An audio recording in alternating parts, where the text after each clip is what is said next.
생활 속 법률 히어로 이승우 변호사의 사건 파일.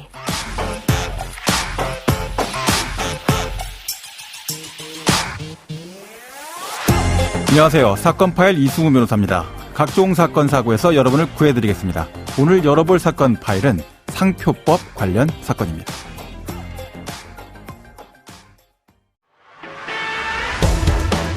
소위 짝퉁이라고 하면 명품 시계나 가방이 먼저 떠오르는데요. 최근에는 골프공이나 텀블러 같은 일상생활용품도 짝퉁이 등장해 온라인을 통해 유통된다고 합니다.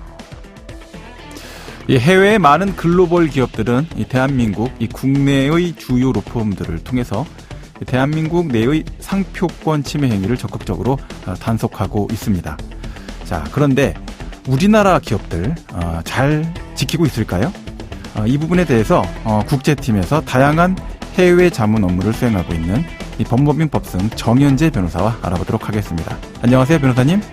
안녕하세요. 저는 법무법인 법승의 정현재 변호사입니다. 네. 자, K브랜드, 요새 인기가 좀 있다라는 얘기를 많이 좀 듣는데 상당한 인기가 있다라는 생각도 좀 들기도 합니다. 뿌듯한 만큼 이 위조 상품 문제가 또 심각하다라고 하던데 얼마나 심각한 상황입니까?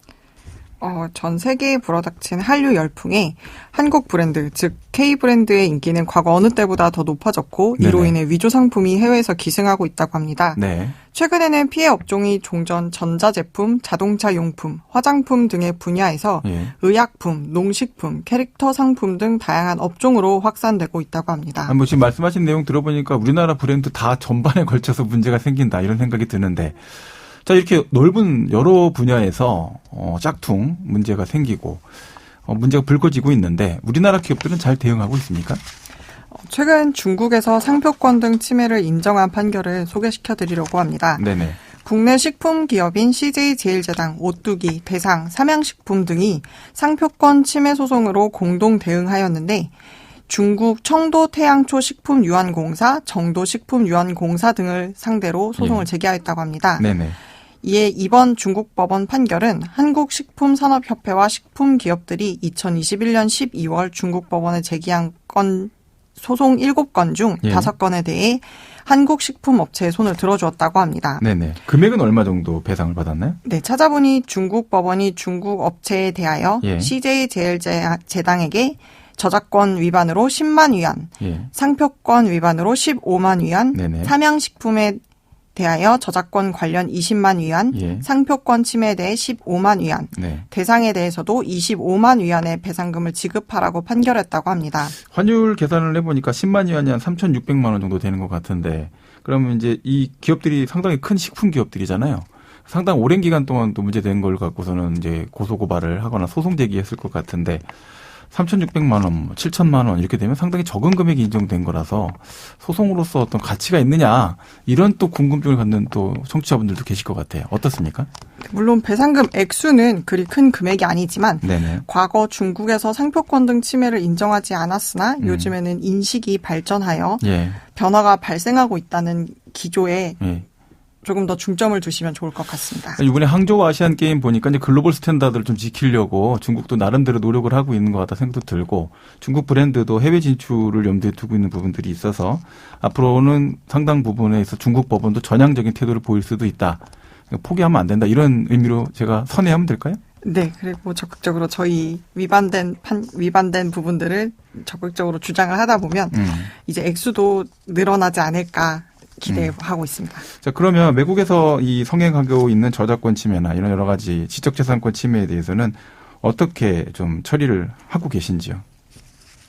일단 외국에서 성행하는 상표권 등 침해에 대해서 외국에서 대응을 하기 위해서는 타 해외 로펌과 연계하여 외국에서 침해당한 우리나라 기업의 상표를 보호하는 것이 우선이라고 생각을 합니다. 그런데 이렇게 대응을 하기 위해서는 먼저 수출하고자 하는 그 나라의 상표 등록이 선행되어야 합니다. 이제 그럼 그 얘기를 이제 설명을 좀 해주시려면 청취자분들께서 상표권은 어떻게 보호되는 거지? 뭐 이걸 좀 정확하게 아셔야 될 것 같다 생각이 드는데. 네. 상표권의 보호 방식에는 사용주의와 등록주의가 있는데요. 네. 사용주의란 먼저 상표를 사용한 자에게 상표권을 인정하는 것이고 네. 등록주의란 사용 순서와 무관하게 먼저 등록한 자에게 상표권을 인정하는 것입니다. 선사용하고 있으면 상표권이 있다라고 하는 거, 등록하면 상표권 인정한다. 이 두 가지라는 건데 차이점이 있습니까? 네. 먼저 대다수의 나라가 등록주의를 원칙으로 정하고 있습니다. 네네. 그러나 사용주의적 요소가 여전히 존재를 하고 있기 때문에 네. 등록한 사람보다도 선사용자에 대한 보호도 계속해서 이뤄지고는 있습니다. 네네. 다만 선사용에 대한 요건과 입증이 까다롭기 때문에 사용하고자 하는 상표가 있다면 등록을 하시는 것을 추천드립니다. 등록하면 등록비 계속 내야 되죠? 네. 유지하고 관련된 비용 발생하죠. 네. 선사용 주장할 때는 돈은 안 들죠? 네, 그렇습니다. 광고나 이런 것들을 다 입증해야 되는 거죠? 네, 실제 사용됐는지. 자, 이제 그렇기 때문에 이제 사용주의를 취하기보다는 등록주의를 활용을 해서 상표 등록을 먼저 하는 게 중요하다. 안 그러면 소송에서 내가 먼저 썼다. 이거 입증하다가 소송 끝난다. 이렇게 된다는 얘기신데. 자, 그러면 등록 상표 출원은 어떻게 해야 됩니까? 먼저 파리 협약을 이용하여 직접 해당 국가에 출원을 하는 방법과 마드리드 시스템을 통해 대한민국 특허청에 국제 출원 서류를 제출하는 방법이 있습니다. 네네. 만약에 출원을 원하는 국가가 한두 개의 국가라면 해당 국가에 직접 출원을 할 수도 있고 네네. 만약에 출원을 하고자 하는 국가가 여러 개의 국가라면 마드리드 시스템을 이용하는 것이 더 간편할 수 있습니다. 한 번에 동시에 여러 개 출원을 해야 되면은 마드리드 시스템을 통해서 대한민국 특허청을 이용하는 방식이 좋고 네. 그게 아니라고 한다면은 해당 국가에 직접 출원을 하는 방식이 빠르다. 네. 이런 얘기신 거죠? 네. 마드리드 시스템 아마 하게 되면 좀 속도가 아무래도 느리겠죠? 조금 시간이 걸리기도 하지만 일단 출원하는 국가의 수가 늘어나면 늘어날수록 비용이 증가를 하기 때문에 다 각각 국가별로 네. 비용이 다 발생되고 네, 매 분기나 매 기간별로 등록 상표에 관련된 그 비용들이 또 지출이 계속 돼야 되는 거죠? 네, 해당 국가의 기조에 따라서 그렇죠. 정해집니다.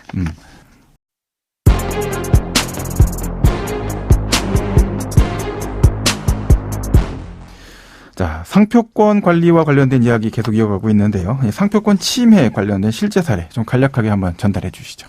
네, 오늘 소개하고자 하는 판례는 최근 손가락으로 V 표시를 하고 있고 미국의 국기 모양이 새겨져 있는 표장과 관련된 판결입니다. 네네. 원고는 V 표시 표장의 상표의 권리자인데 피고가 V 표시 표장이 부착된 의류를 미국으로부터 수입하여 한국에서 판매하였습니다. 네네. 이에 원고는 피고에 대하여 의류 판매 행위가 불공정 무역 행위에 해당한다는 이유로 조사를 신청하였고 그리고 등록 상표를 침해하였다는 이유로 손해배상 청구하는 소를 제기하였습니다. 네네. 그런데 손해배상 소송에서 원고가 실제로 등록 상표를 국내에서 사용하였다고 보기 어렵다고 판단하여 실질적인 손해가 발생하지 않았다고 하였습니다. 그러니까 손해배상 청구는 기각됐다 이런 얘기죠? 네, 맞습니다. 네. 자, 상표 등록 완료되게 되면은 별다른 문제가 없을까요? 고민 없이 오케이 다 끝났어 이렇게 생각하면 될까요? 그렇지는 않습니다. 네. 이번에 아프리카의 에티오피아와 케냐를 방문하였는데요. 네네. 아프리카 내에서도 우리나라 가수 앨범들을 많이 듣는다고 합니다. 네네. 그래서 우리나라 가수 앨범 구매를 원하시는 분들이 많은데 막상 아프리카 내에서 구매하고 보면 중국산 등 제3국에서 만들어진 것인 경우가 많다고 합니다. 우리나라 원래 진정 앨범이나 실제 그 오리지널 앨범 들으면 굉장히 좋아하시겠네요. 네, 그렇습니다. 그래서 더 좋아하시는 것 같더라고요. 네네. 우리나라에서 이미 상표권 등 등록을 마치고 앨범, 굿즈 등을 이미 제작하고 있는데 제3국에서 라이센스가 없는 자가 이런 앨범, 아이돌 굿즈를 만들어서 아프리카 등 제3국으로 수출을 하는 것으로 보입니다. 네네. 이래서 정당한 권리자가 있음에도 불구하고 여전히 소위 짝퉁이 성행한다는 문제가 있습니다. 자, 그럼 이런 침해는 우리가 어떻게 대응을 해야 될까요?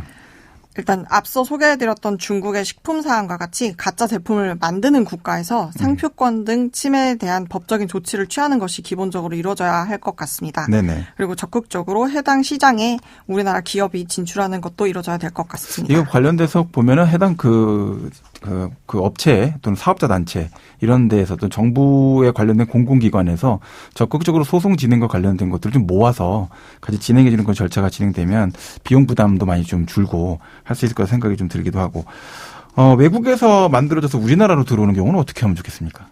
외국에서 만들어져서 우리나라로 들어오는 경우에는 무역위원회에서 소위 짝퉁에 대해서 검거를 하고 있기 때문에 네네. 무역위원회에 적극 신고하셔서 조사를 요청하시면 될 것 같습니다. 네, 지금까지 정현재 변호사와 함께했습니다. 오늘 말씀 고맙습니다. 네, 감사합니다.